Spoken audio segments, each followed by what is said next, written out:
Entrare dentro questa storia è come entrare in una galleria degli specchi. Gli investigatori cercano una verità trasparente.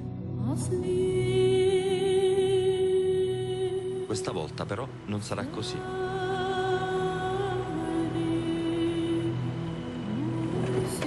Allora, voi due sul tetto. Tu vieni con me.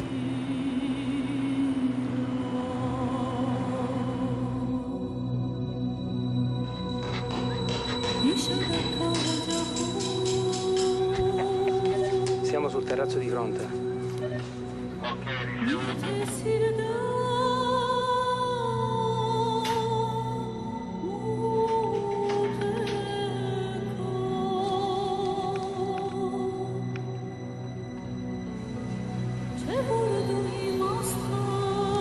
La libreria è buona.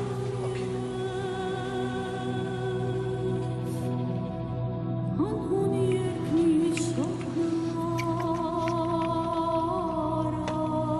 Telecamera posizionata, stiamo scendendo.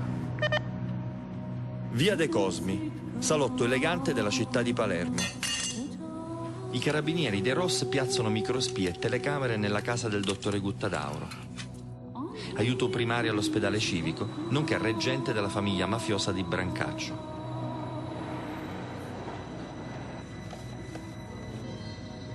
Ok.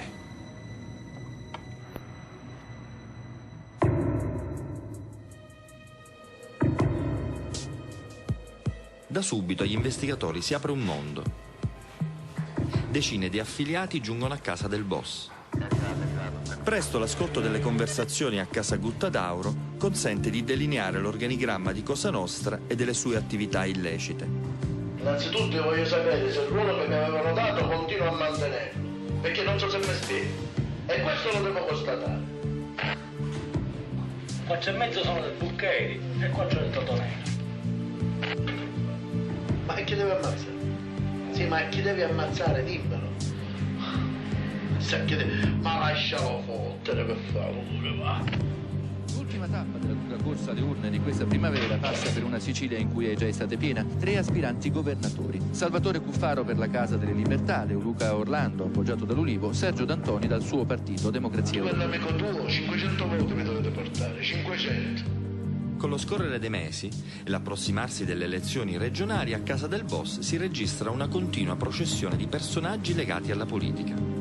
Ma anche ora, se noi altri dobbiamo andare a prendere 3.000-3.500 voti, io penso che se non ci rompono i coglioni da quello... Uno dei più assidui frequentatori è il dottor Domenico Miceli, anche lui medico stimato e volto nuovo della politica palermitana.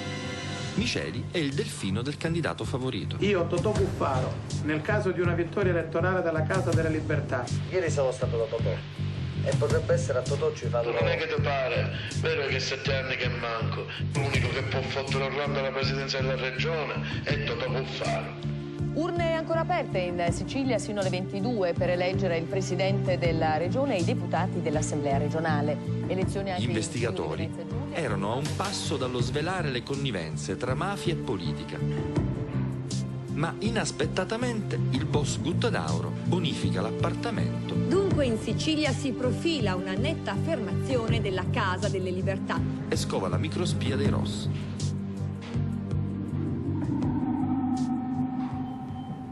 Cos'è successo? Un caso fortuito oppure è stato avvertito? E da chi?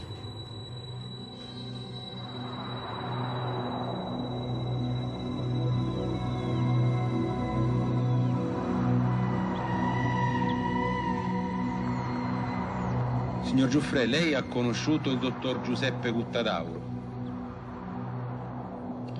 Ho conosciuto il dottore Giuseppe Guttadauro, sì. Il dottore Guttadauro porterà avanti il pensiero pacifista del provenzano nel modo migliore e più corretto. Chi parla è Nino Giuffre, braccio destro di Provenzano. I carabinieri dei Ross avevano avuto l'intuizione giusta. Peccato per quella microspia. Giuffre fa un elenco assai dettagliato degli uomini di Provenzano, ma c'è un nome tra tutti che piove sui magistrati come una doccia fredda. Conoscerò Michele Aiello dall'inizio degli anni 90, cioè io conoscevo Michele Aiello come un imprenditore, però mi sarà detto che lo stesso Michele Aiello si era avvicinato alla famiglia mafiosa, cioè per meglio dire alla corrente, alla parte di Provenzano.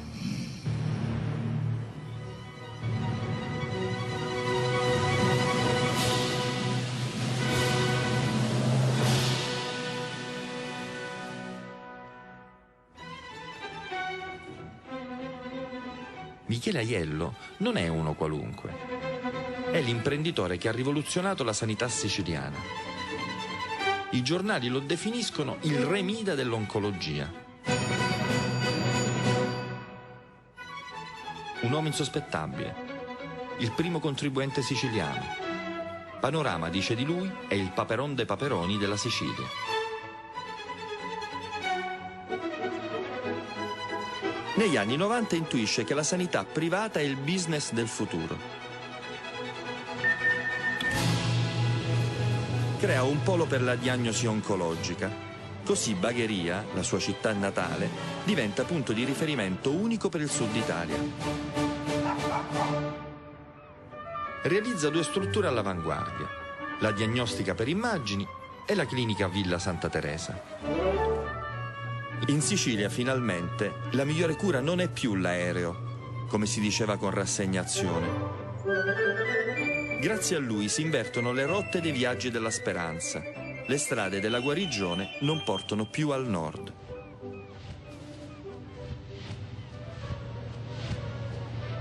C'è il bisogno di una figura pulita, nuova. Ed allora che inizia il cammino dell'ingegnere Aiello nei rapporti con Cosa Nostra che portano a Provenzano. Sembra impossibile che Michele Aiello, da tutti percepito come un benefattore, sia contiguo alla mafia. I magistrati sono consapevoli di maneggiare una materia esplosiva. Affidano il fascicolo al colonnello dei carabinieri Gianmarco Sottili. La percezione della delicatezza dell'indagine mi lasciò perplesso per diversi giorni. Vi ricordo che quasi per una settimana mi sono tenuto questa delega nel mio cassetto, pensando mattina e sera con quali strumenti affrontare questa attività di indagine, con quale persone soprattutto, perché era un'indagine difficile.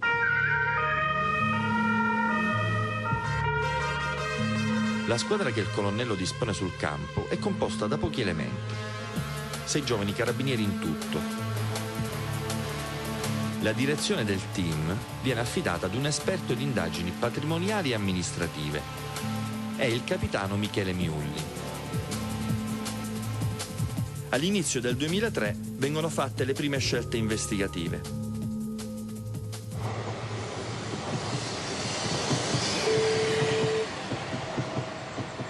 Partiamo presentando una richiesta di intercettazioni nel più classico dei modi e iniziamo a monitorare quelle utenze che di solito si mettono sotto controllo per capire chi sei, cosa fai, con chi ti relazioni, che telefoni utilizzi, con chi parli più di frequente.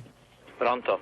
Clinica Santa Teresa, buongiorno, parli pure. Quindi iniziamo ad intercettare il telefono dell'abitazione, il suo telefono cellulare, il telefono della diagnostica per immagini, dove praticamente trascorreva tutto il suo tempo. A quella è tornata la diagnostica. Indagini di tipo tradizionale, quindi.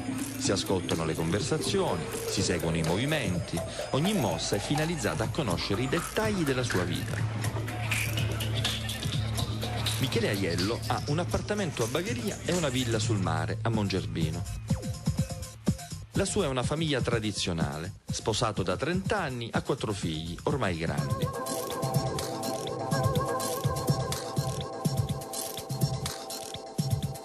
Nel giro di un paio di settimane i ragazzi del team tracciano un quadro preciso delle sue abitudini. E lì abbiamo scoperto che era un uomo assolutamente ripetitivo, ma non perché monotono, ma perché integerrimo. Era una persona che passava gran parte del suo tempo a lavorare in azienda e poi andava a casa. Non fa vita mondana Aiello. Le sue giornate lavorative sembrano non finir mai. 10-12 ore di lavoro serrato. E la sera immancabilmente fa rientro a casa. Insomma, un imprenditore capace e instancabile. Un uomo riservato e irreprensibile. L'unico suo vizio, insomma, era questa fiammante Porsche Cayenne. In effetti, l'unico lusso che si regala l'ingegnere è una fuoriserie modernissima, la prima ad essere immatricolata in Sicilia.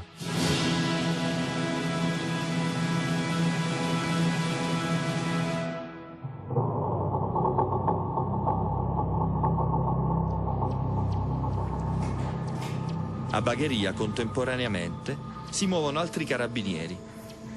Sono gli uomini del raggruppamento operativo speciale, il ROS, gli stessi che avevano piazzato le microspie a casa di Guttadauro più di un anno addietro. I ROS stanno tessendo la loro rete per catturare Provenzano. Vi prego di fare sapere a me chi sono queste imprese o persone di Bagheria. E siccome fu stabilito dallo zio Totuccio Riina, bisogna sempre valutare il danno che una persona fa da vivo e da morto. Se il danno che fa da morto è maggiore al danno che fa da vivo, lasciarlo stare. Viceversa, eliminarlo. Bernardo Provenzano, il re di Cosa Nostra, affida la sua voce ai pizzini. E i ROS, con cura certosina, hanno ricostruito il suo sistema di comunicazione. Brigavo è in discesa direzione della Sierra. Mi accedi, lo perdo al fumo. Hanno individuato i Pony Express, i postini, imprenditori, dipendenti pubblici, commercianti, pastori. Si traccia così la via dei pizzini, che attraverso tutta la Sicilia, passando per Agrigento, Vittoria, Baucina, Casteldaccia, arriva proprio nei pressi di Bagheria.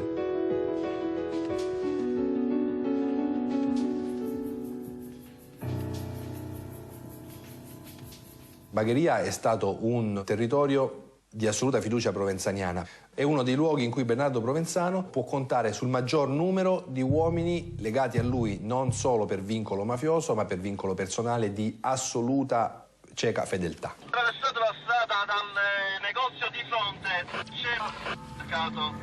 c'è E all'inizio del 2003 il plenipotenziario di Binnu è Nicolò Eucaliptus, uomo di stretta osservanza provenzaniana, rispetto assoluto delle regole mafiose. Appena cominciamo a vederlo, a osservarlo, a sentirlo, capiamo subito che è un capomafia di altissimo livello. Nicolò Eucaliptus è uno degli uomini che hanno fatto la storia di Cosa Nostra. Il suo nome emerge già con un ruolo di centrale importanza nel cosiddetto Maxi 1, il processo che nasce nell'86. La famiglia Eucaliptus è una famiglia mafiosa che è insieme una famiglia anagrafica, un gruppo che, per esempio, e non è cosa di poca importanza, vive tutto in un'unica grande casa. I genitori, i figli adulti, con le mogli, con i bambini. Già questo dà il senso della saldezza, della compattezza, del controllo che la famiglia, del possesso che la famiglia continua a esercitare sui singoli che la compongono.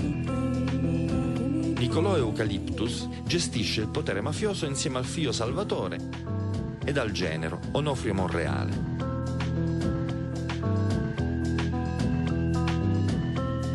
I ragazzi dei Ross hanno raccolto un'impressionante mole di dati che ne confermano il ruolo di arbitri della vita economica e politica della città di Bagheria. Pronto? Rosario, ciao. Oh, Rosario, auguri. Grazie, Nicola. In questa intercettazione il boss è al telefono con Rosario Giammanco, un politico locale. Gli porge i suoi auguri per il suo successo elettorale. Sì, Nicola. Stamattina di prima mattina io sfogliavo il giornale ma non trovavo niente qua. Quando mio figlio me l'ha detto... abbiamo sbalordito, Nicola. Mi ha fatto piacere, immenso piacere. Ascoltiamo con attenzione le sue parole. La grammatica è quella del mafioso che, lusingando, ammonisce. Sì, Nicola. Sì, sì. Rosario, ti deve comportare per come ti sei sempre comportato. Ma lo so, sempre. Ti salisi per in terra. Uno va a sapere che avevi messo sempre per in terra. Che poi alla fine queste cose pagano, Rosario. Sì. E tu ne sai qualcosa, vero? Gli eucaliptus arrivano lontano e tutto arriva a loro. Ogni affare, ogni transizione, ogni cantiere che viene aperto in città necessita della loro approvazione. Hanno costruito mezza bagheria e i risultati sono evidenti.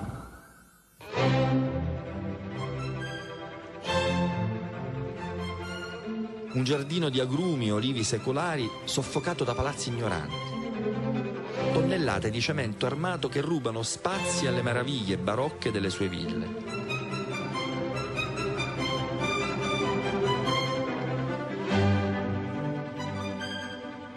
Bagheria è periferia e metropoli. È una galleria di specchi, Bagheria. Specchi che deformano, rendono gobbi.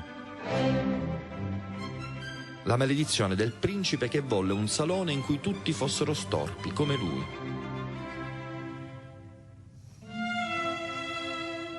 Contraddizioni che stridono, come gesso su una lavagna nera. Da una parte della strada concessionarie di auto di lusso, dall'altra motoape cariche di niente.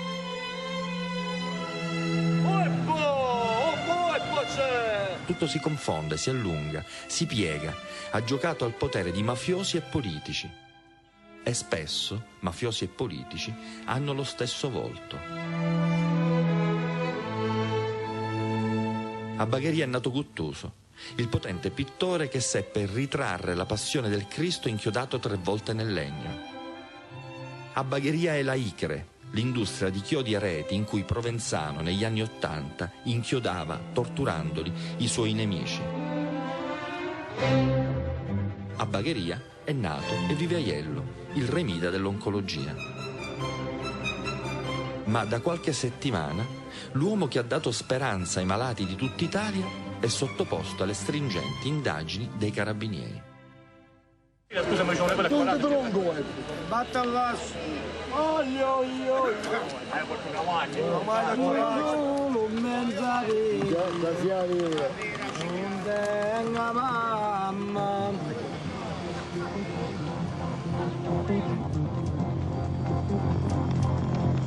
Aiello prosegue la solita routine, lavoro, casa, famiglia. Sto uscendo dalla clinica, lo agganciamo. Modello Porsche Cayenne nero. Si conferma il suo profilo di lavoratore serio e instancabile.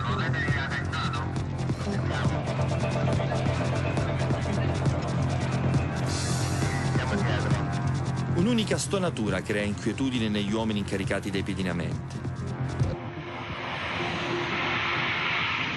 Aiello aveva una macchina molto veloce, correva molto, appena usciva dalla clinica si metteva subito a velocità folli per le strade. Poi lo perdiamo in continuazione. No, con queste macchine non lo prendiamo noi. I ragazzi devono assolutamente vedere dove vada Aiello. Provano a pedinarlo, ma regolarmente lo perdono. Dove corre l'ingegnere? Lo lasciamo in direzione Palermo. Ricevuto.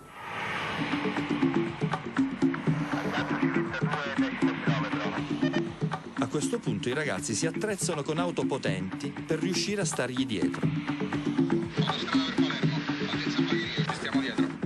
Le folli velocità mantenute dall'ingegnere non fanno il paio con l'immagine che sinora si è delineata di lui.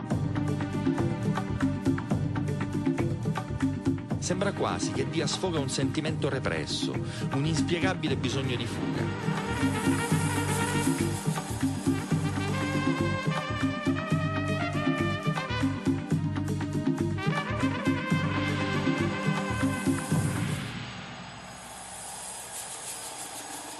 Ma i suoi scatti da velocista non portano a nulla.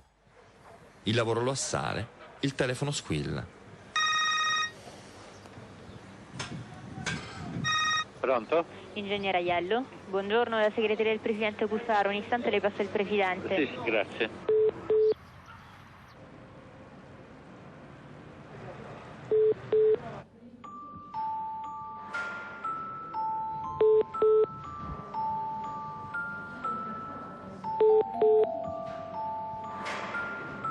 Pronto? Pronto? Parli ora. Pronto? Ciao Totò. Lavoro? Al lavoro, come stai? Come? Come stai, dico? Bene, bene, com'è andato l'incontro? Niente, ci sono andato, ma lui non c'era, era a Roma. Completamente. In sala ascolto l'attenzione si fa massima. Aiello è al telefono col presidente Totò Cuffaro. I toni sono confidenziali. Niente di strano però.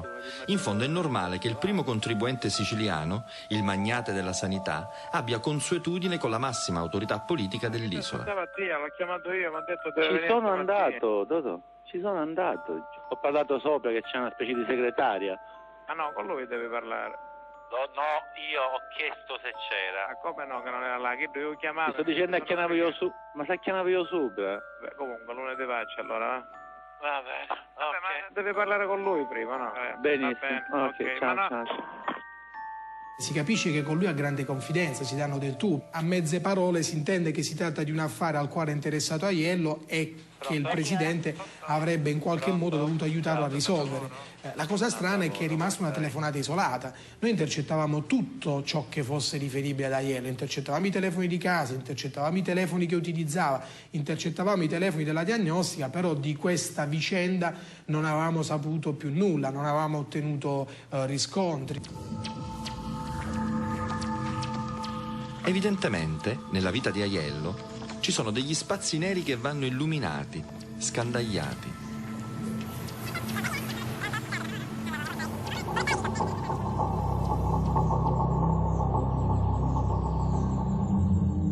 Se l'indagine su Aiello ha contorni indefiniti, quella dei Ross per la cattura di Provenzano si delinea chiaramente. Sì, ma sei troppo vicino alla luce, io non ti sto vedendo. L'analisi sulle attività degli Eucalyptus dà ottimi risultati e gli inquirenti trovano conferme nelle parole di Giuffre. Bagheria, la roccaforte di Provenzano. Provenzano trascorrerà su questa città la sua latitanza e farà i suoi appuntamenti. Bagheria è il centro nevralgico del sistema provenzano. Il punto di partenza è quello terminale dei suoi interessi, il suo feudo, la sua casa. E i Ross lo sanno da anni. Stiamo lavorando a Bagheria perché siamo convinti di trovare non solo uno degli astratti contesti di alleanza di cui gode Bennato Provenzano, ma riteniamo probabile di poterci fisicamente imbattere in lui, nascosto qui, protetto dalla forza mafiosa che la famiglia mafiosa di Bagheria esercita sul proprio territorio naturale. Infatti, grazie alla microspia piazzata sull'auto degli Eucalyptus, i Ross hanno la netta sensazione di aver imboccato la strada giusta per arrivare a Provenzano. Lo seguiamo.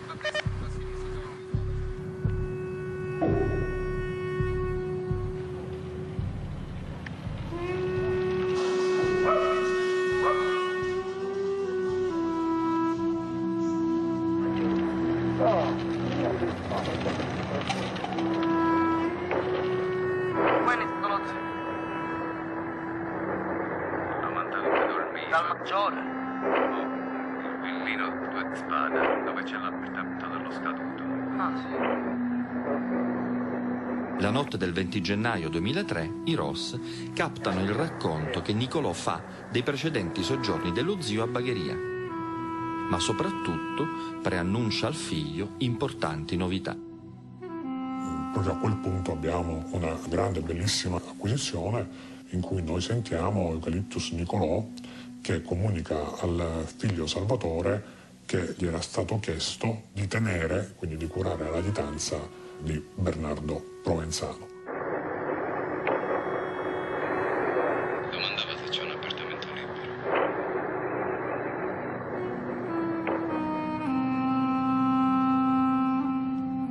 tutto perfetto. Ogni cosa combacia. Il boss si sta avvicinando a Bagheria. Siamo alle soglie del 2003. Ai ragazzi non resta che aspettarlo.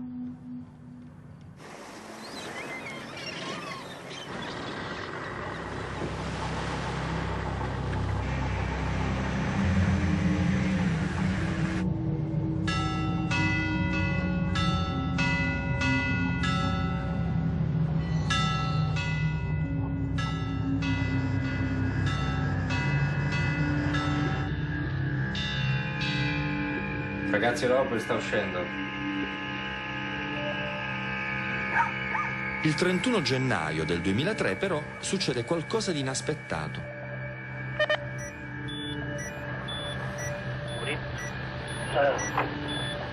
Dove andiamo? Fermati che ci avessi a parlare con l'ingegnere. Prendemmo in diretta che Eucaliptus Nicolò insieme al figlio Salvatore si era portato dall'ingegnere Aiello. Le indagini su Aiello e sugli Eucaliptus finiscono per intrecciarsi.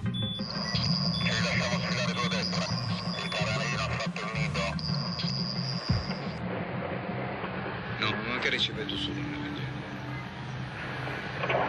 Facciamo chi nemico si riconosce. Punta e basta. È scesa. Dalla macchina. Il boss di Bagheria quindi si reca dall'ingegnere Aiello.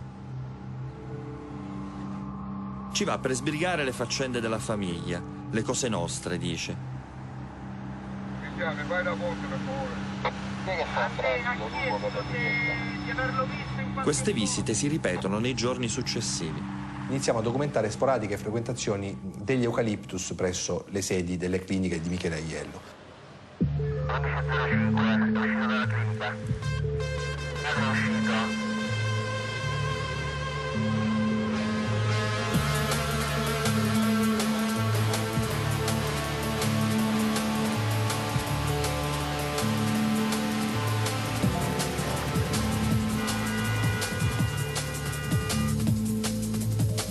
Quali sono le ragioni di queste visite? Perché Nicolò Eucaliptus si reca dall'ingegnere Aiello?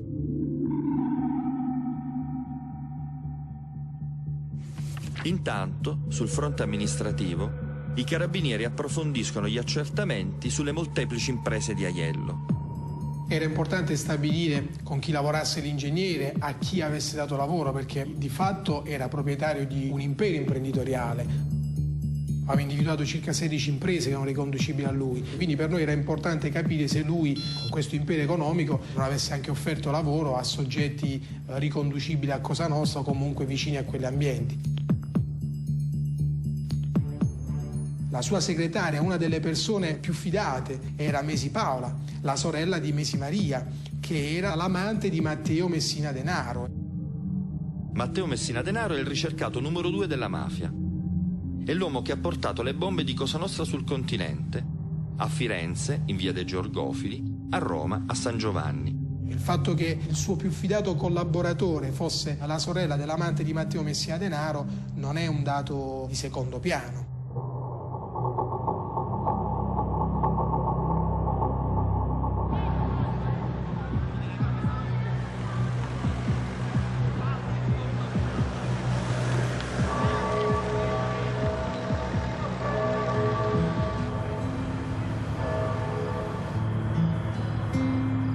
La notte dell'8 febbraio 2003 porta con sé una importante conferma alle parole del capitano Miulli.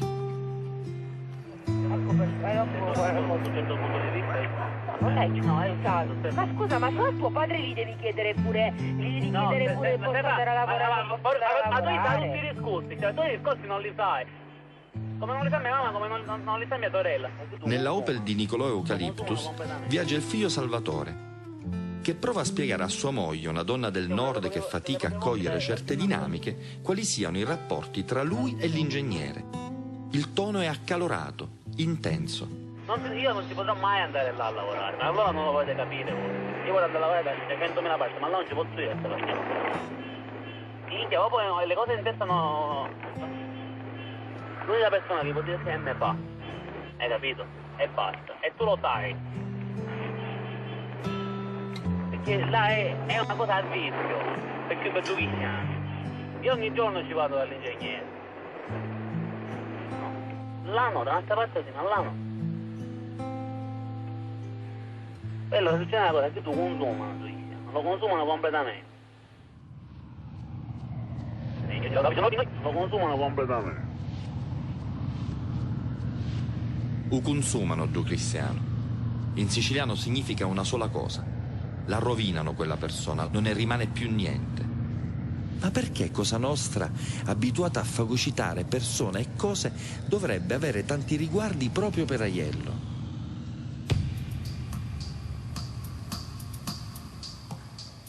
Le indagini patrimoniali sul passato dell'ingegnere Michele Aiello continuano a produrre informazioni importanti.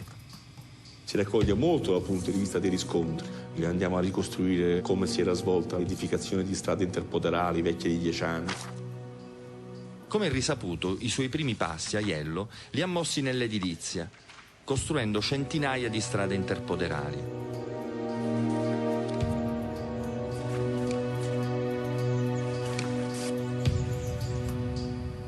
Poco alla volta si prova a ricostruire l'origine delle sue ricchezze. Siamo circa al 1981 quando costituisce le prime imprese che si occupano di edilizia in generale, fino al 1986 almeno, quindi in questi anni, le imprese avevano dichiarato solo perdite.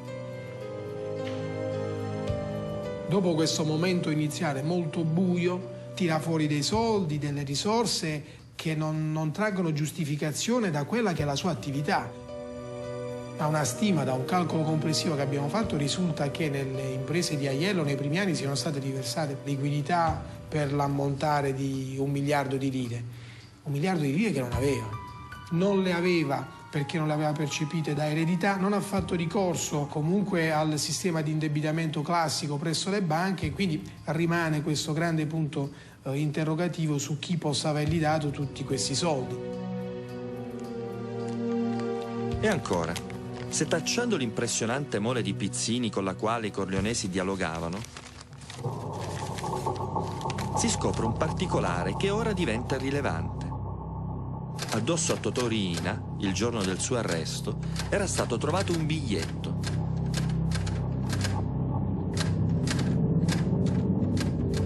Ma c'è ancora di più. I magistrati raccolgono le dichiarazioni del collaboratore Giovanni Brusca sull'ingegnere Aiello.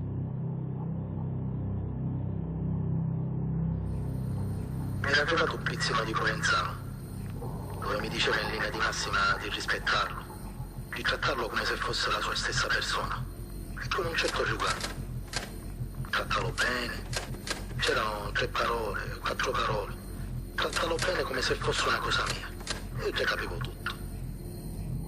E così Michele Aiello finisce al centro della cosiddetta convergenza del molteplice. Le dichiarazioni incrociate di 2 boss corleonesi lo indicano vicino a Bernardo Provenzano. Allora, è forse questa la ragione del comandamento che gli Eucaliptus ripetono: un lama a consumare, non lo dobbiamo rovinare. Io sono usciti, si stanno dirigendo in macchina. Sì, li seguiamo. Questa è una cosa. Hanno parcheggiato di fronte alla Segnò. Guarda, chi sta la marmogonata? Tu li suonavamo, perché non ce ne sentiamo. Alle 7:59 dell'11 febbraio del 2003, Nicolò e Salvatore Eucaliptus si recano ancora una volta da Aiello. Sarà l'ultima. Ne escono mezz'ora dopo. E il fatto veramente inquietante è che da questo momento in poi i 2 Eucaliptus cessano di parlare dentro la Opel intercettata.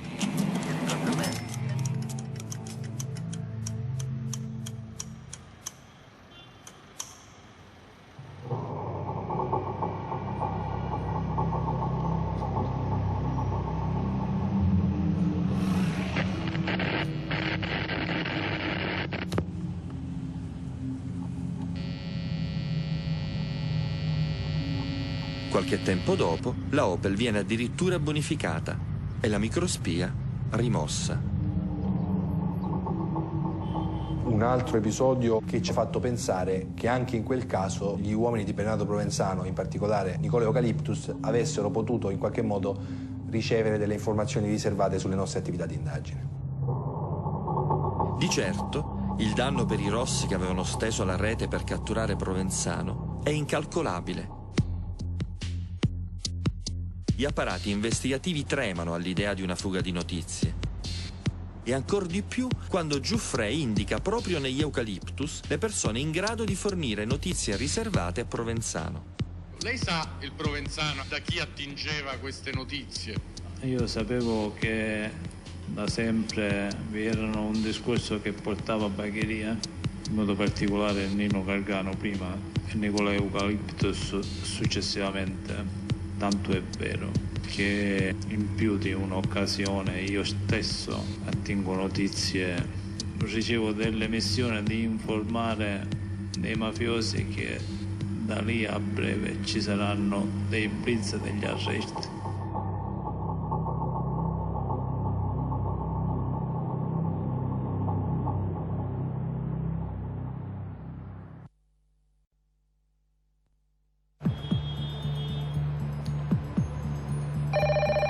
Diagnostica per immagini, buongiorno.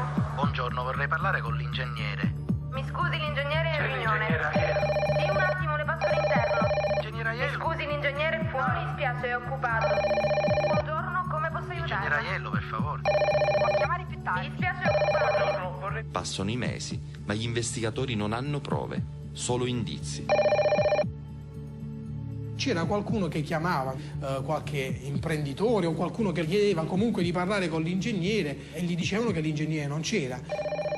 Noi sapevamo invece che lui trascorreva tutta la sua giornata lì. È il classico soggetto che non può fare a meno dei telefoni, non può prescindere dall'utilizzo del telefono. Aiello manifesta una chiara riluttanza a usare i telefoni, anche per curare i suoi affari più importanti. Un giorno, però, proprio una telefonata cambia radicalmente i connotati dell'indagine.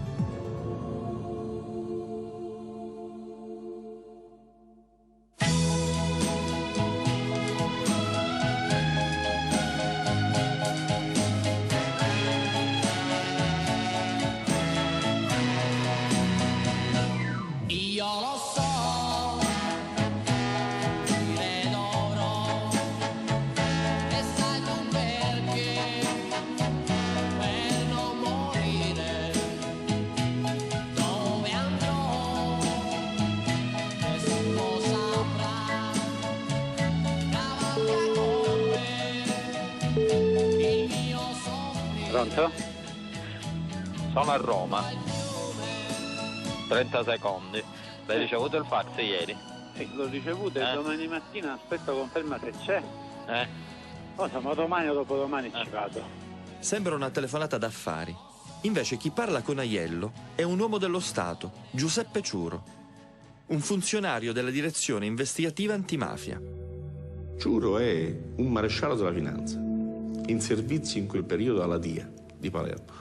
Un assistente in cui riponeva la massima fiducia alla magistratura e i colleghi che lo avevano utilizzato anche per importantissime indagini nei confronti della Fininvest, nel processo a Berlusconi, nel processo a Dell'Utri. Ciuro si trova a Roma insieme a un importante magistrato della Procura di Palermo. Alle 13:49 chiama Aiello. Va bene, tutto a posto? Tutto benissimo. Sono a Roma, c'è uno che parla male di te, quindi ora... Ho capito. Vabbè, ora gliele do sul muso. Ho capito. Ma dico, con tanti che fare cavite a Bagheria, ma poi solo Bagheria qui conoscono in tutta la Sicilia, dico. Senti, se dice niente, tale Picciotto. Picciotto, guarda caso, è il nome di un testimone che ha preannunciato importanti rivelazioni sui soldi della mafia di Bagheria. Quindi certamente era un'informazione su un'indagine in corso che Ciuro dava ad Aiello. No, perché dice questo sa alcune cose di lì. Cose, no, scherzavo con te, no, non era per te. Questa telefonata cambia completamente i ritmi e i tempi dell'indagine. Per la prima volta c'è una vera e propria fuga di notizie. Addirittura, capito. Vabbè, poi ti faccio sapere. Ok, vabbè. Ciao, grazie. Ciao. E questo fatto del ti farò sapere è stata tutta l'attività investigativa nostra per il futuro. Volevamo sentire che cosa Ciuro avrebbe fatto sapere ad Aiello. È un fatto di straordinaria gravità. I magistrati decidono di dare priorità assoluta a questo fascicolo. Se c'è una fuga di notizie da parte degli organi investigativi, è chiaro che noi è inutile che continuiamo a lavorare alla ricerca di Provenzano, alla ricerca di più grossi latitanti, perché non arriveremo mai a nulla. Il primo e irrinunciabile passo che i ragazzi fanno è mettere sotto controllo tutte le utenze di Ciuro. Ma non accade nulla. La telefonata dell'11 giugno resta un fatto isolato. Cosa succede? Perché ancora una volta tanto silenzio?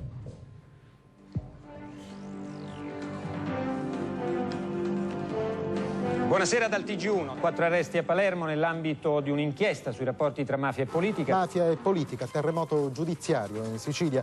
40 avvisi di garanzia dopo i 4 arresti di stamani. Secondo la procura a Palermo vi sarebbero prove e intercettazioni. Il 26 giugno viene tratto in arresto il politico in ascesa Domenico Miceli, pupillo di Totò Cuffaro. Altra fuga di notizie riservate. È arrivata nel pomeriggio l'autosospensione dell'assessore alla salute Domenico Miceli. Erano state intercettate sue conversazioni con il boss di Brancaccio, Guttadauro. L'accusa che gli viene contestata è quella di aver rivelato che a casa del padrino Guttadauro erano in corso delle intercettazioni dei Ross. Guttadauro quindi immediatamente rimuove le microspie, compromettendo così un'importante indagine di mafia. Il presidente della regione, Salvatore Cuffaro, era a conoscenza che l'ex assessore comunale Domenico Miceli si incontrava con il boss Giuseppe Guttadauro. Si scatena così la bufera mediatica sull'onorevole Cuffaro, che proclama la sua estraneità ai fatti. Io sono sereno, come sa che deve essere sereno chi ha grande rispetto per tutte le istituzioni, grande fiducia per tutte le istituzioni, soprattutto in un momento in cui le istituzioni ti stanno chiedendo una prova. Il clima in città e nei palazzi del potere si fa rovente.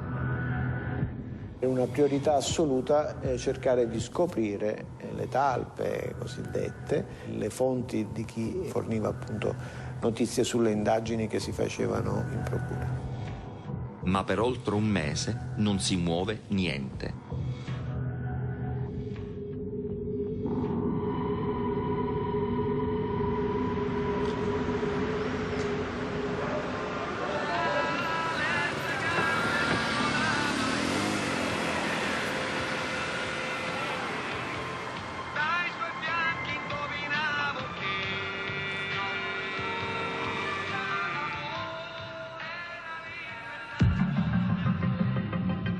Il 29 luglio Ciuro, il sottufficiale della direzione investigativa antimafia, esce dal Palazzo di Giustizia e si dirige fuori città. Sono uscito dalla procura, sta per prendere la macchina.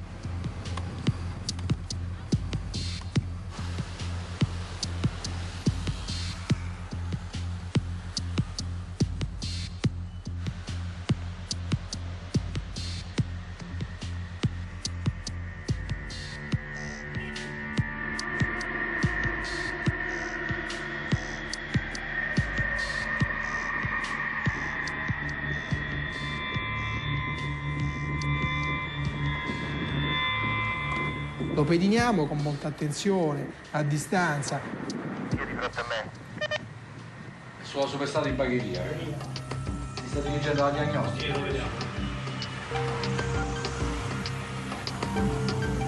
Sta ponteggiando. Sono nei pressi della diagnostica. Ha parcheggiato adesso. È fermo.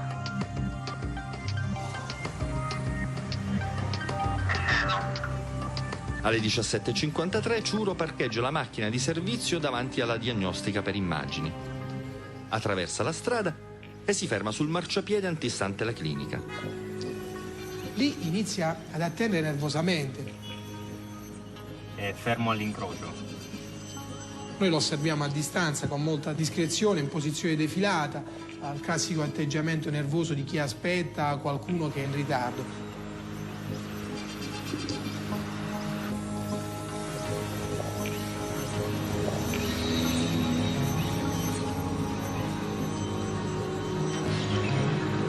Sta chiamando con il cellulare. Oh, attenti ragazzi, effettuano una telefonata col cellulare. Sta chiamando, lo avete agganciato? Negativo, non l'ho agganciato. Non risulta. Piatto. Piatto, 0. Sì, sta parlando. I ragazzi su strada vedono Ciuro che parla al telefono, ma in sala ascolto l'utenza che usa abitualmente è muta. Ecco perché il silenzio dell'ultimo mese. Con quale numero chiama il maresciallo Ciuro?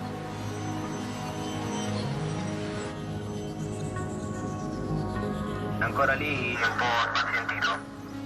Non si muove. 2 minuti dopo usa ancora il cellulare. Sta chiamando di nuovo, l'avete agganciato? Qui non ci risulta, maresciallo, questo parla con un altro telefono. Sto utilizzando un altro cellulare, non l'abbiamo agganciato questo. E io ero lì, vedevo che queste telefonate non erano arrivate, quindi c'è il rammarico, perché dice accidenti, questi veramente hanno un altro sistema, utilizzano altre schede per sentirsi. Stampami il tabulato, controlliamo le celle, vediamo un attimo.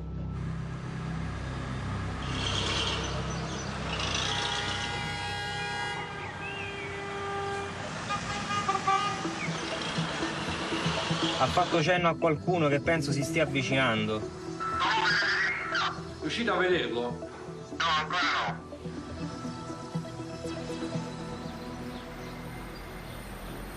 Alla mia sinistra, di fronte a lui, alla mia sinistra. È un uomo sui 40 anni. Incorporato normale.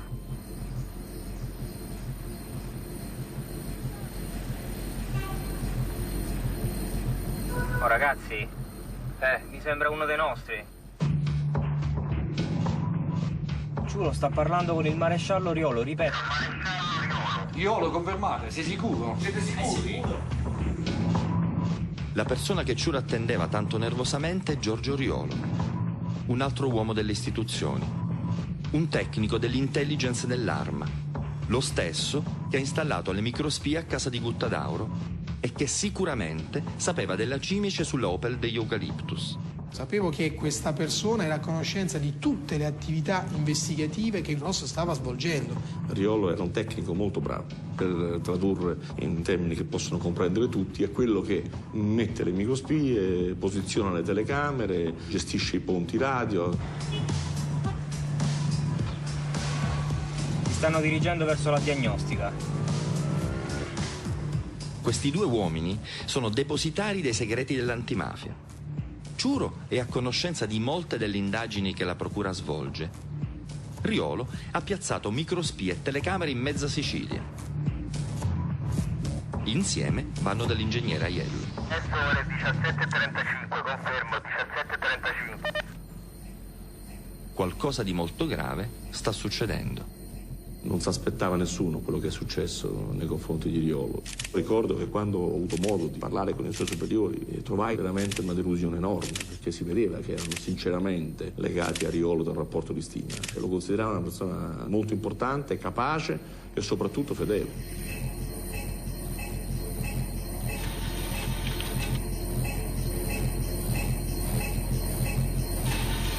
A questo punto è chiaro che poco prima Ciuro stesse parlando con Riolo. Per i ragazzi, quindi, è di vitale importanza scoprire quali siano le utenze segrete. L'unica traccia che hanno in mano è un lunghissimo tabulato telefonico. Abbiamo chiesto subito il traffico telefonico delle celle che in quel momento servivano quell'area di fronte alla diagnostica. La cella interessata in quel frangente aveva gestito innumerevoli telefonate.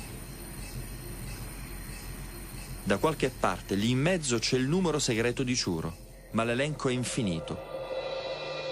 L'accertamento potrebbe durare mesi.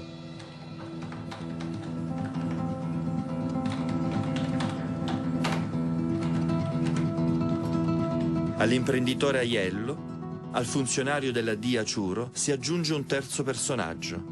L'occhio discreto dei ragazzi focalizza il maresciallo Riolo. È un soggetto difficile da spiare, è un operativo, uno che sa molto bene come sottrarsi ai controlli.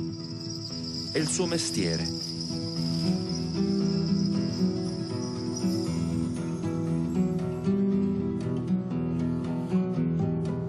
I giorni trascorrono senza particolari novità. È tutto normale, quasi piatto. Ciuro e Riolo si sentono spesso sulle utenze regolari e le loro conversazioni sono sempre innocenti, da amici.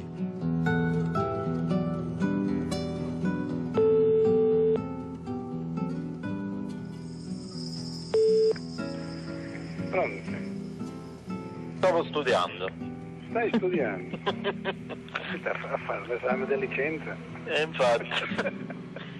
Tutto a posto tu? Sì, tutto a posto. Vabbè, ho saputo che te ne vai in treni. Sì, sabato. Cure termali, che te?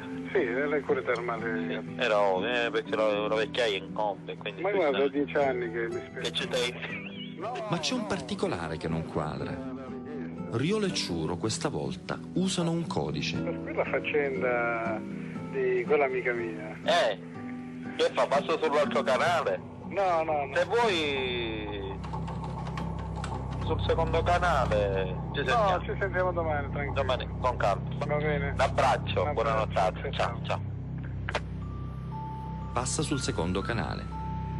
La sensazione che esista una rete segreta ora diventa certezza. I due sbirri si scambiano informazioni importanti su canali riservati. Forse è questa la ragione per la quale l'ingegnere Aiello si fa negare al telefono, per cui non parla mai di affari importanti sulle utenze di lavoro, perché anche lui potrebbe far parte della rete segreta. Come penetrare questa rete? L'analisi dei tabulati richiede mesi. Ci vorrebbe un miracolo.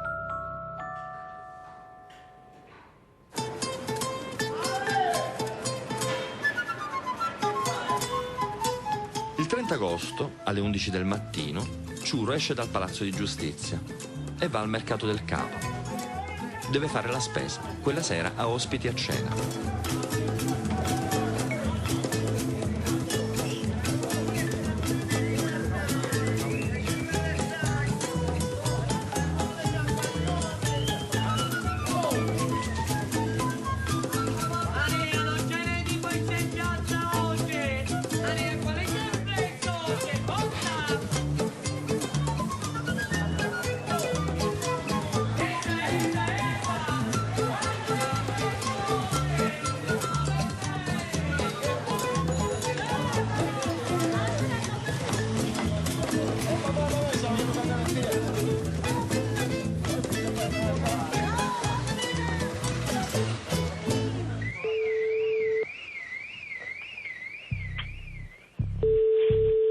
Il 30 agosto è un giorno bellissimo, è il giorno che tutti stavamo aspettando. Pronto? Che novità mi dai? Ho già preso il vino. Il pronto? Già quasi pronto. La carne gliel'hai detto? Vabbè. Quel giorno arriva un'inaspettata telefonata, banalissima nei contenuti, perché insomma era Pippo che parlava con la moglie. Sì, io 5 fettine non ne aveva tante, aveva solo un pezzo. E me lo sto facendo, sì. E poi posso pigliare altro, ma di quella non ce n'è più. Solo che all'improvviso Per 15 persone, vi ho detto. Pippo interrompe la moglie e mi chiede: Ma da dove stai chiamando? Ah, dal cellulare quello. Da qua. No, da quello, Franca! Ma scusami, e che ne so, non l'avevo capito.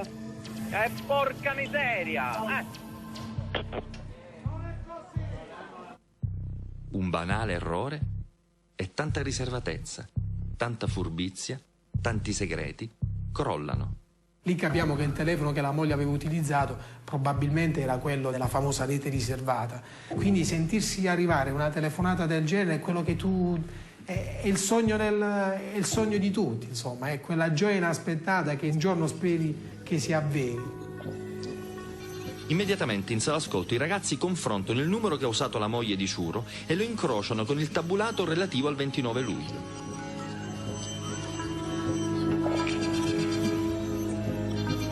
L'ho beccato, eccolo qua. Segniamo, avverti il capitano. Il telefono fantasma che non si riusciva a trovare, ora, finalmente, viene scovato.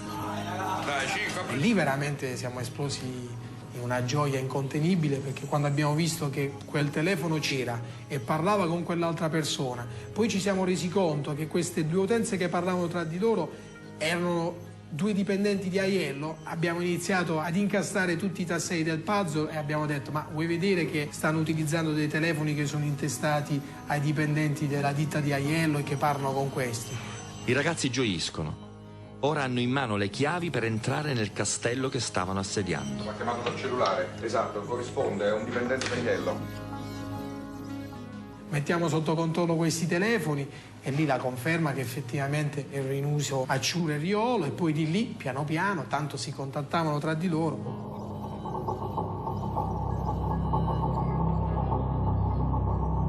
viene fuori tutta la rete. La rete segreta che utilizza Aiello coinvolge 7 persone. Roberto Rotondo, manager di Aiello, Aldo Carcione, cardiologo e professore universitario, socio di Aiello, Paola Mesi, la sua segretaria, Tonino D'Amico, ragioniere delle società di Aiello, e naturalmente Riolo, Ciuro e lo stesso ingegnere.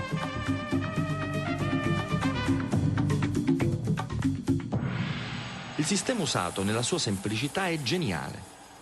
Hanno rubato le identità di alcuni dipendenti di Aiello e vi hanno intestato a loro insaputa una serie di utenze telefoniche.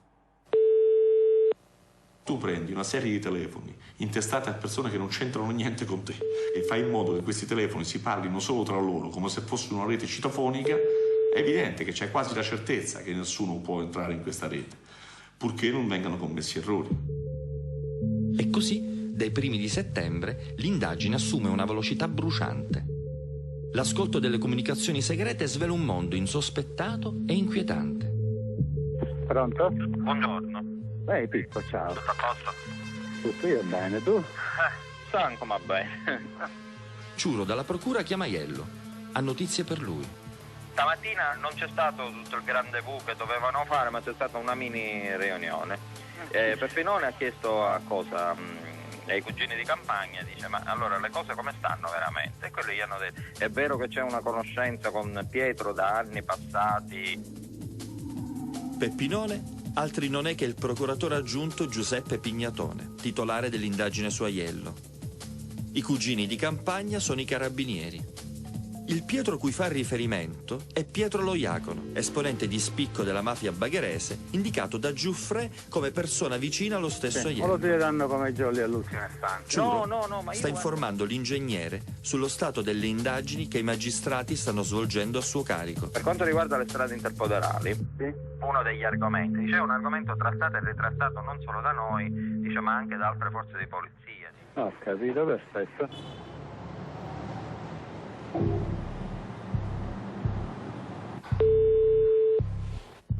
Pronto? Ciao Michele. L'ingegnere non è soltanto a conoscenza del fatto di essere indagato, sa molto di più. L'hai sentito a quello poi, sì? Sì, ci siamo incontrati. Riolo lo informa dei giorni di proroga delle intercettazioni sulle sue utenze ufficiali che la procura ha decretato. Hanno ancora aggiornato a 15 giorni. E chi se ne fanno i 15? Mi segui? Ho capito, però non me lo spiego. Pazienza, vabbè. Questa cosa veramente ci ha dato la conferma che quell'uomo sapeva che noi lo stavamo intercettando. La quantità e la qualità delle informazioni riservate che giungono ad Aiello è davvero impressionante. C'è appena ma c'è una barzelletta. Ci sono pure gli scopoli, a quanto pare. Hai capito? Novità, ci sono. Ci sono, SCO uguale, sezione criminalità organizzata della squadra mobile di Palermo. Sì, un gruppo praticamente proprio per noi. Aiello da canali ulteriori ha ricevuto anche questa confidenza. Immediatamente i traditori si attivano per scoprire come stanno le cose. Ciuro dà precise indicazioni a Riolo su cosa fare. Però l'unica cosa che mi preoccupa, perché questi sono autonomi al 100%, quindi una delle cose che dovresti fare, secondo me, prima andarti a fare un'altra ripassata di fronte e così via per quanto riguarda occhi indiscreti, perché questi li piazzano senza dire niente a nessuno, capito? Sì. Ciuro, con comportamento addirittura da amico, da chioccia, chiede a Riolo di fare un sopralluogo alla clinica, che sa, lo SCO sono pericolosi, agiscono da soli, mettono occhi indiscreti, eccetera, ci fa capire insomma che temeva ci fossero telecamere davanti alla clinica. Io lunedì mattina vedo di saperne qualcosa di più, perché devo andare in questura, vedo di andare a cercare qualche amico e sapere chi sono, chi non sono, tutto quello che riesco a sapere, capisci? Infatti quel lunedì Ciuro, avvolto dalla sua credibilità istituzionale, puntualmente arriva davanti la questura di Palermo.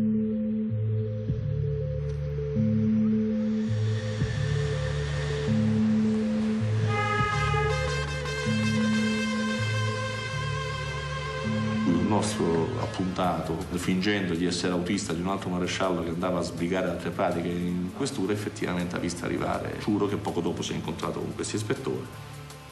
Poi abbiamo avuto tutto il ritorno quando Ciuro ha salutato l'ispettore e sulla rete riservata ha chiamato Aiello e gli ha raccontato cosa gli aveva detto.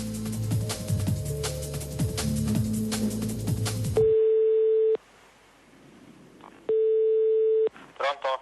È la VIP.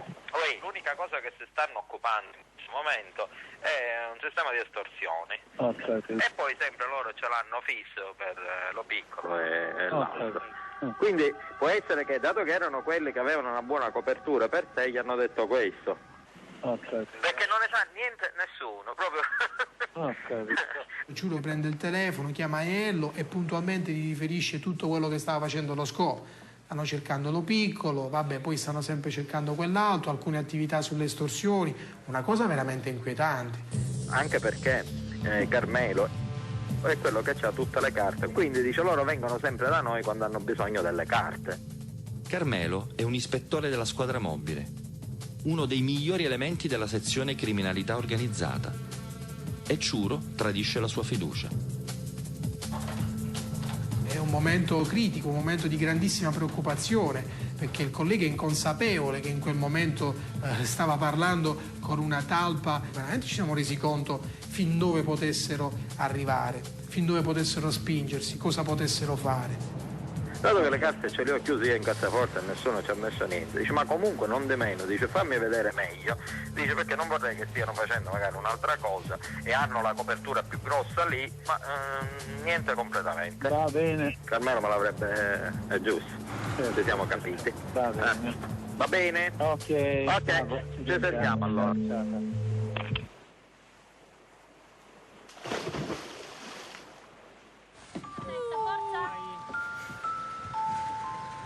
Ciao papi.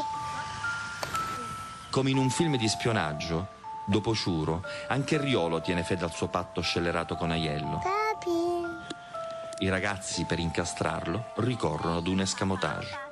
Andò un nostro militare addirittura sul posto, insomma, senza ovviamente dire niente alla famiglia, con la telecamera, giocando coi figli, e vide arrivare Riolo che ha passato in rassegna tutti i muri della clinica, ha passato in rassegna i muri esterni dei palazzi di fronte, alzando lo sguardo, studiando bene tutti i pali della luce. Ora questa per Giuditta. Un'attività di questo genere svolta da un tecnico della capacità di Riolo, è chiaro che era una bonifica, un intervento per vedere se ci fossero, se non ci fossero occhi indiscreti, come li chiamavano loro, comunque telecamere che puntate sulla clinica. Papà. Ti nascondi? Oh, Giulia!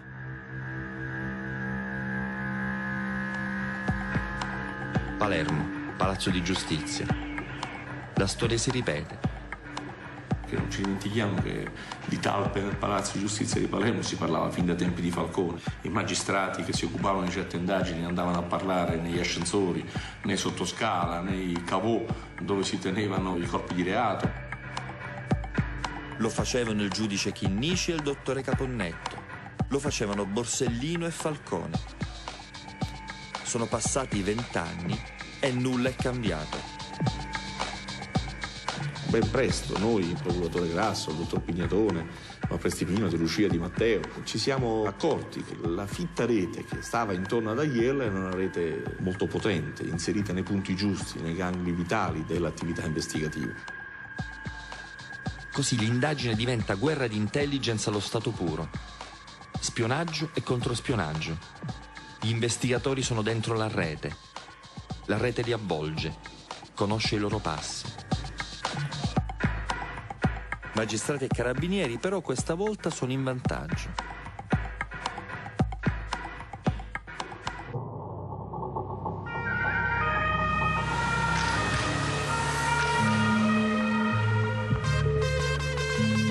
I carabinieri del NAS hanno sequestrato la documentazione relativa ai pagamenti che la ASL di Bagheria fa alle cliniche dell'ingegnere.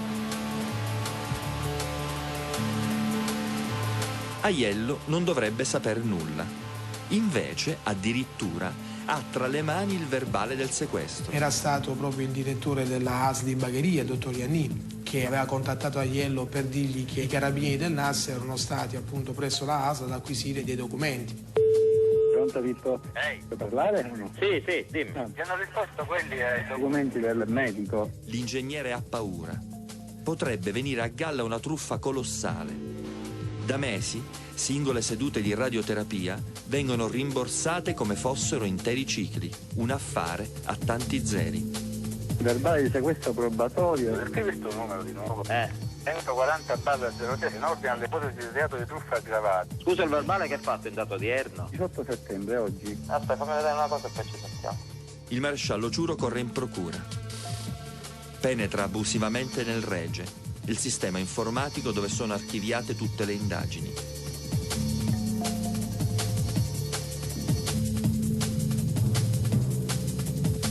Il 140 RGNR non esiste. I magistrati approfittano di un errore di trascrizione fatto da un carabiniere. Il 140/03 risulta tutt'altro. È il sequestro di una barra di ferro. Ma è strano, perché hanno preso per il culo a Giorgio l'altro giorno. Da questo momento in poi il sistema dell'ingegnere impazzisce come la palla di un flipper. Dico, ma allora questi l'altra volta non ti hanno detto la verità?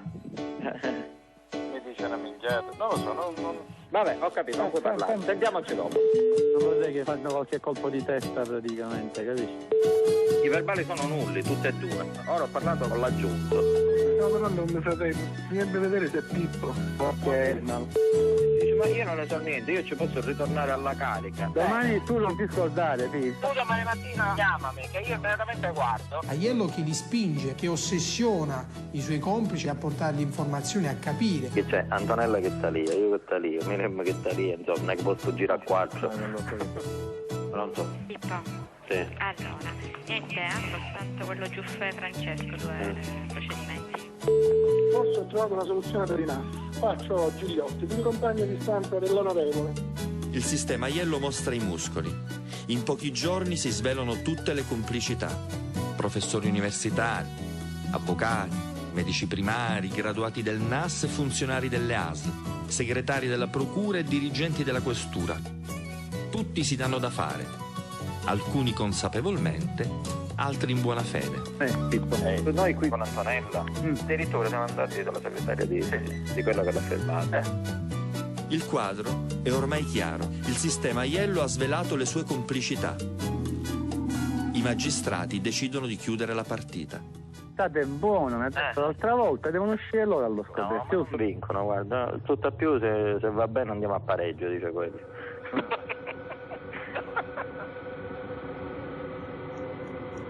I carabinieri si preparano ad effettuare gli arresti, quando improvvisamente lo scontro cresce di livello.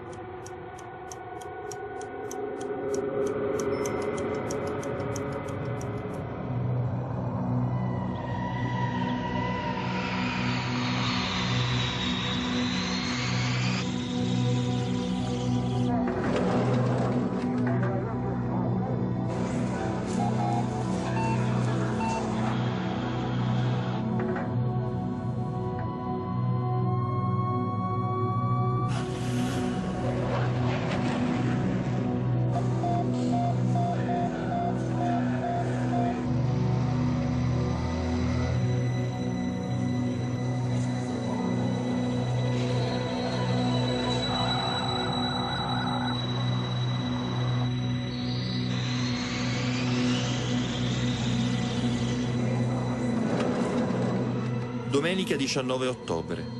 Il presidente Totò Cuffaro, dopo aver trascorso il weekend a Roma, torna a Palermo. Il giorno dopo Roberto Rotondo, manager di Aiello, viene convocato al Palazzo della Regione. Incontra il presidente, poi, immediatamente, fa rientro a Bagheria. Il 20 ottobre succede che Rotondo dice ad Aiello di aver appreso direttamente dal presidente della regione, Totò Cuffaro, che erano in corso delle indagini nei loro confronti. L'incredibile notizia viene commentata da Carcione e Aiello. Pronto? Pronto? Aldo. Michele. Le voci sono diverse, affermano paura, ma soprattutto incredulità. Ora, Roberto praticamente l'ha incontrato oggi pomeriggio, finalmente, al presidente. E lui stesso gliene ha parlato, dice che lui è stato tutto fine settimana a Roma e ha tinto queste notizie lì. Ora, se siano vero o meno. Questa di Pippo non mi risulta. Pippo e Giuseppe Ciuro. La rete sapeva che c'erano indagini su Aiello, ma non sui suoi complici. La fuga di notizie si completa e si complica. Questa è la prima volta che compare tutta la parte segreta della nostra attività investigativa. Questa è una cosa veramente inquietante. Ci sbalordisce questa capacità di poter arrivare dovunque. Anche in questo caso era riuscito ad arrivare a delle notizie per noi inarrivabili. Non ci si può fermare, c'è ancora troppo da capire. Le prime telefonate rivelano una profonda inquietudine. Michele. E l'Aldo. Ma antiche sballate siamo. Vabbè. Niente, pure al ministro addirittura. Andate a riferirlo questa cosa, che era importantissima, questa operazione che stavano facendo. Ho capito. Il tono della voce è cambiato. Non più spavaldo. Ma stavo pensando a un'altra cosa. Ma come hanno fatto eventualmente a fare tutto il collegamento? Perché qualcuno solo io lo potevo vedere, perché se no... Ora gli sbirri infedeli hanno paura. Perché io non ci dormo più adesso. L'incredulità poi si trasforma nella consapevolezza che la rete riservata sia stata lacerata. Io ho detto a Mike, oltretutto, per quella cosa che parlavamo, di farlo subito, arrivato a questo punto, perché sì, certo. È giusto, anche perché non sappiamo le cose come vanno. Mike e Michele Aiello. Ciuro gli ha consigliato di fare subito quella cosa. Sta forse nascendo una nuova rete segreta? Ma che c'è? Raffreddore? Ingegnerissimo, ciao, sono già alla partita. Credevo che ti era addormentato. Non la faccio più. Niente completamente. Solo quello che ti può rompere le scatole. Dove te ne vai al mare? Dove te ne Scusami, mi sono inghiottito la saliva.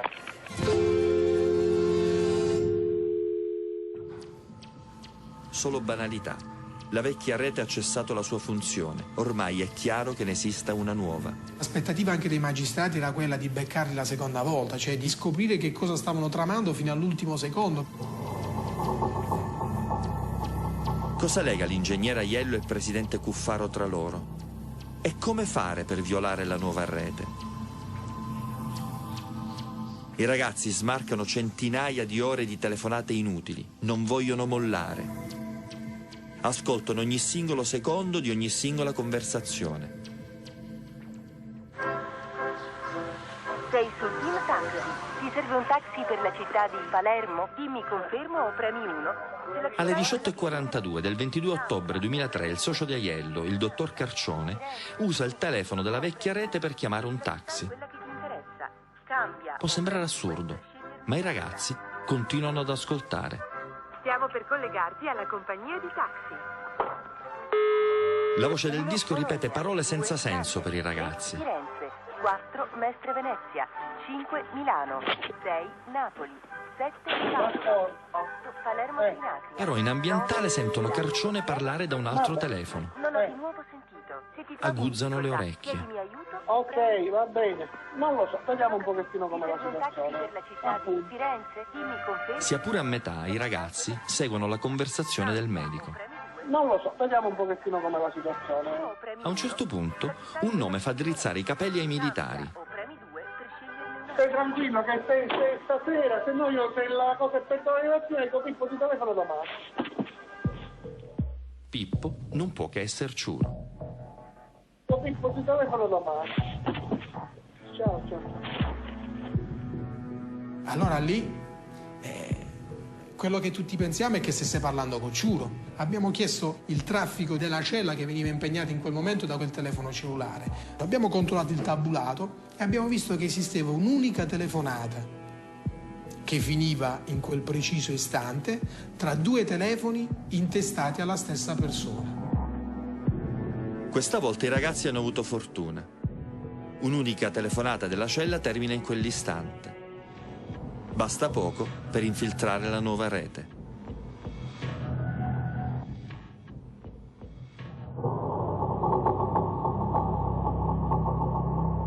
Il 31 ottobre, Aiello e il suo plenipotenziario Roberto Rotondo combinano un importantissimo incontro.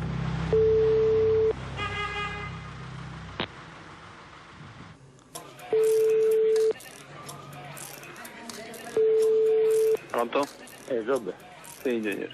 Ascolta, io qua appena vengo subito, va bene? Speriamo bene. Ok. Noi ci siamo arrivati a questo incontro mettendo insieme più attività investigative. Dalla parte nostra sentivamo sulla rete riservata Aiello che parlava con un suo collaboratore che gli chiedeva in continuazione: è arrivato? È arrivato? Mi muovo? No, non è arrivato. Contemporaneamente i Ross hanno sotto controllo l'entourage di Cuffaro. Stanno sviluppando l'affaire Gutta d'Auro. Giovanni, senti, tenete disponibile che ti chiamo più tardi. Come? Tieniti disponibile. Tra le tante telefonate ce n'è anche una del presidente Cuffaro. Pronto? Ehi! Ma hai confermato o non hai confermato? Alle 18. Ti hai detto per telefono? No, è venuto. Ma spero che tu l'abbia fatto venire. Tanto, non mi dici cose a me. Solo questa volta, non c'è cose. Ehi Roberto, ho avvicinato. Vabbè, ok, allora faccio accompagnare, ok, cazzo. Però la massima è tutta, andiamo pure alla corte, capisci? Allora siamo fuori di incognito, d'accordo?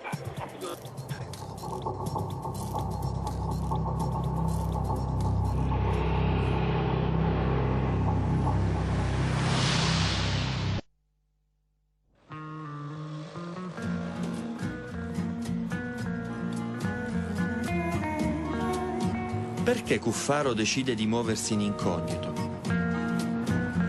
Quali altri interessi corrono tra il presidente e l'ingegnere?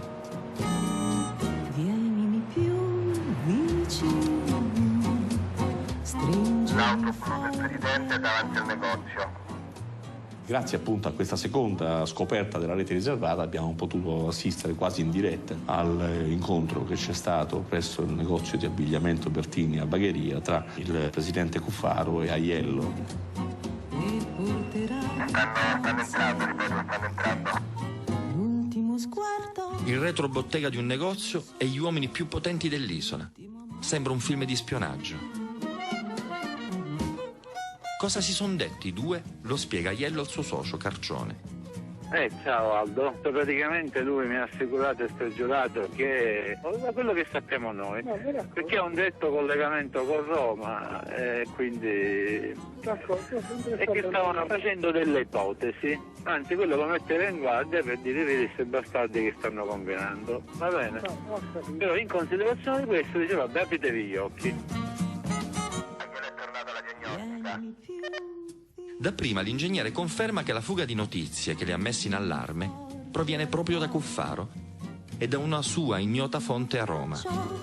L'ultimo sguardo, l'ultimo amor perde. C'è qualche divergenza di sostanza su questo incontro, nel senso che da un lato Aiello dice di essere stato avvisato dell'attività investigativa nostra proprio in quella circostanza, dall'altro il Presidente dice che non aver parlato minimamente di questo con Aiello, ma semplicemente di aver parlato in questo negozio di vestiti solo dei tariffari.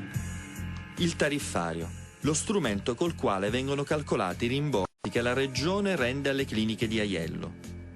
La telefonata continua, L'ingegnere riferisce al suo socio cosa gli ha detto Cuffaro a questo proposito. E poi però mi ha detto accettateli per come sono, non fate completamente il ricorso, perché fra 3 mesi poi li cambiamo. Poi facciamo un aggiornamento. Si parla di soldi, tanti soldi, denaro dei contribuenti, di tutti noi. Perché un incontro clandestino, posto che la sanità è un fatto pubblico che riguarda tutti i cittadini? Una telefonata di qualche tempo prima chiarisce tutto.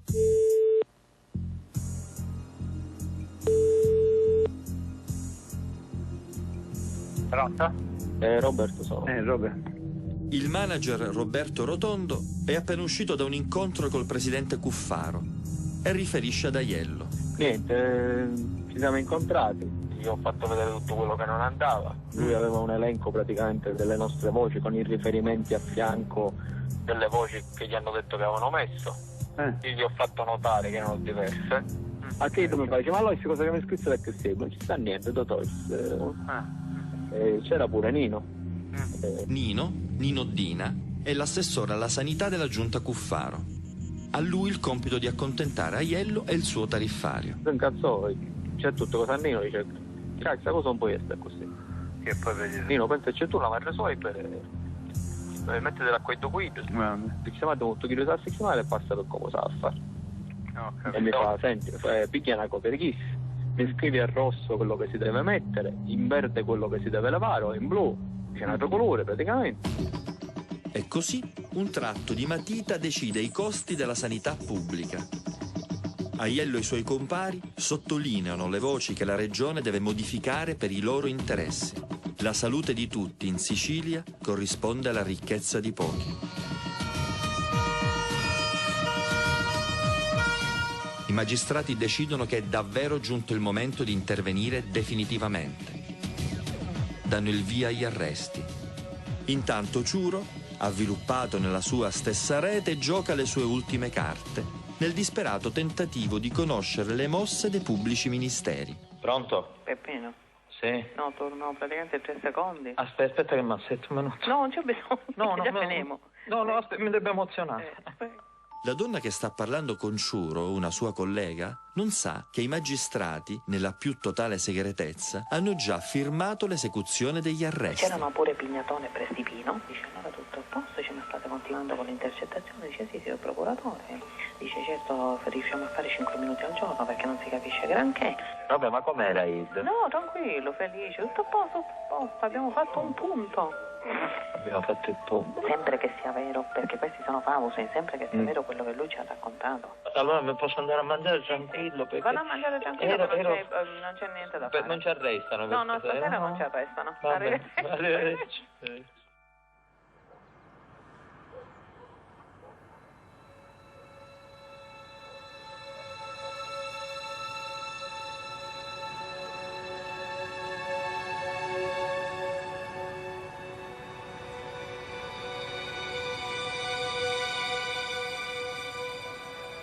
In quel giorno si scoprì all'improvviso tutto ciò che era accaduto, di cui nessuno aveva mai avuto neanche semplicemente il sentore, e sconvolse tutti gli ambienti della procura, gli ambienti del giornalismo, gli ambienti delle forze di polizia, perché era una cosa che non era mai neanche solo stata pensata.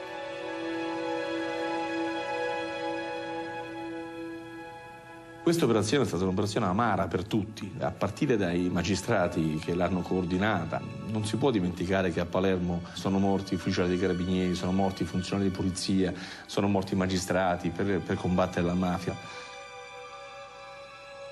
Io insieme ad altri pochi militari mi recai presso l'abitazione di Aiello. Sapevo che si trovava nella sua casa al mare.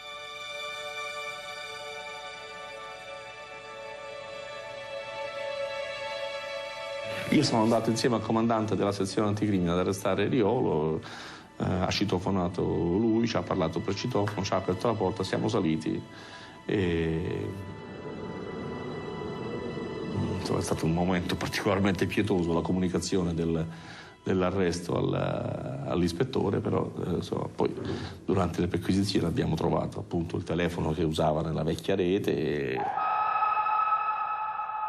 Lui venne ad aprirci subito, molto educatamente. Furono sequestrati importantissimi documenti, penso uno fra tutti il famoso tariffario regionale con le correzioni apportate, quello che era stato portato a Cuffaro, che gli era stato fatto vedere per l'approvazione, dove appunto erano state indicate e cerchiate con una matita di un colore quelle che dovevano essere le voci che andavano inserite, come dovevano essere formulate. Sviluppi clamorosi a Palermo nell'inchiesta che ha portato alla scoperta di alcune talpe all'interno della procura antimafia. 3 gli arresti, 3 gli indagati, coinvolti uomini delle forze dell'ordine, stretti collaboratori di magistrati. L'accusa è tra le più gravi, aver passato informazioni ai boss entrando nel sistema informatico del pool antimafia. Aveva saputo Aiello che in procura erano venuti a conoscenza dei suoi rapporti con alcuni dei favoreggiatori del boss latitante Bernardo Provenzano, ma chiedeva continuamente informazioni ai 2 investigatori antimafia arrestati con lui, i marescialli della DIA Giuseppe Ciuro e del Rosso Giorgio Riolo,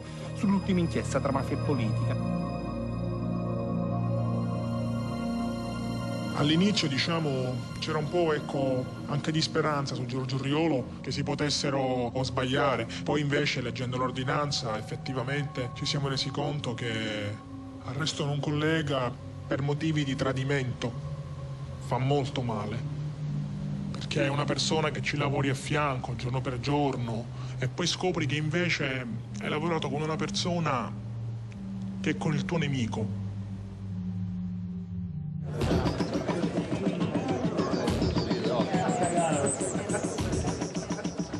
E così, alla fine, si arriva al processo. L'interesse dei media è altissimo. Soltanto dopo questi arresti sono stati ottenuti 2 importantissimi risultati. Primo dato, solo dopo l'inizio del 2004 l'indagine sul latitante Bernardo Provenzano ha dato i suoi migliori frutti e risultati. Secondo dato, dopo il sequestro delle società con le quali Aiello e Carcione operavano nel settore della sanità, i prezzi delle prestazioni specialistiche praticate dalla diagnostica per immagini di bagheria sono stati più che ridimensionati, con un risparmio per le casse regionali di molti milioni di euro. Non vi è dubbio infatti che tra gli scopi delle imprese di Aiello vi sia stato quello di lucrare con gli artifizi e i raggiri indicati ingentissime somme di denaro. In questo senso si può dire che Aiello è un esempio emblematico della strategia mafiosa di inserimento diretto nel sistema produttivo siciliano, che si può sintetizzare con le parole di Provenzano riferite da Francesco Campanella. Ora dobbiamo fare impresa. Da quasi 10 ore i giudici della terza sezione penale del Tribunale di Palermo sono in camera di consiglio, nel bunker del carcere di Pagliarelli. La sentenza del processo sulle cosiddette talpe in procura potrebbe essere pronunciata fra domani e sabato. L'attesa maggiore, come ovvio, per la posizione del presidente della regione Cuffaro, imputato di favoreggiamento aggravato a esponenti mafiosi e a Cosa Nostra e di rivelazione di notizie coperte dal segreto istruttorio. L'accusa ne ha chiesto la condanna a 8 anni. Fra gli imputati anche l'imprenditore Michele Aiello, il radiologo Carcione e l'ex maresciallo del Ross Giorgio Riolo. Sento la necessità morale di ammettere in maniera completa le mie responsabilità. Le mie resistenze nel confessare tutto non dipendono dal tentativo di nascondere le mie responsabilità, ma solamente dalla vergogna che provo per il mio inqualificabile comportamento.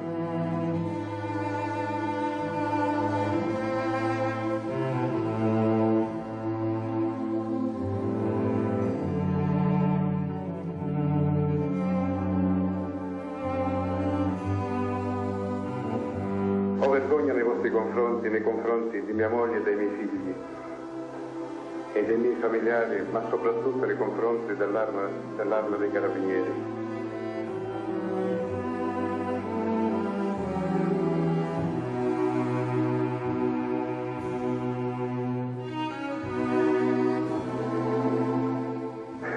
Posso solo dire che mi sento una persona inqualificabile, che mi sono lasciato attrarre da un mondo fatto di giochi di potere, denaro e malaffare che non mi appartiene.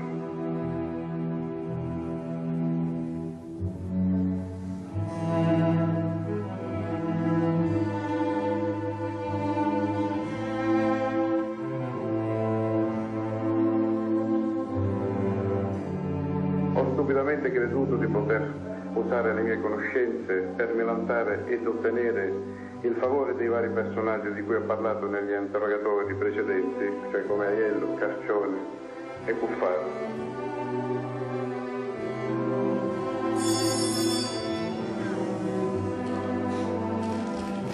Allora, in nome del popolo italiano, condanna.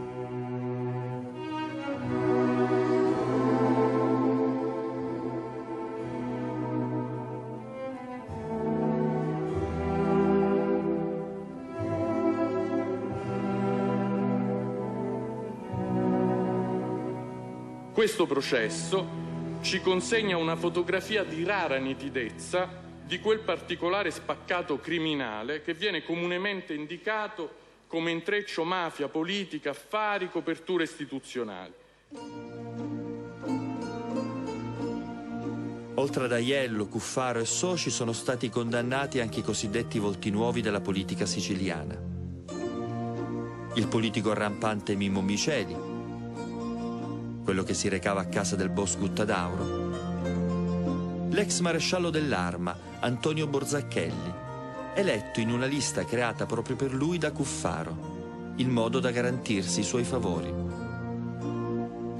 Va detto a questo proposito che non è stato possibile ricostruire l'intera catena degli autori delle rivelazioni e non è stato possibile accertare chi fosse, a parte e oltre Borzacchelli, la fonte che ha rivelato a Salvatore Cuffaro l'esistenza dell'attività di indagine e di intercettazione a carico di Ciuro e Riolo e chi era quella persona in diretto collegamento con Roma, testuale dalla telefonata, con cui il Cuffaro aveva commentato l'andamento delle indagini, come risulta appunto dalla telefonata delle 20:14 del 31 ottobre 2003, con cui Michele Aiello ha informato Aldo Carcione dell'esito del suo colloquio con il Presidente della Regione nel negozio di abbigliamenti di Bagheria.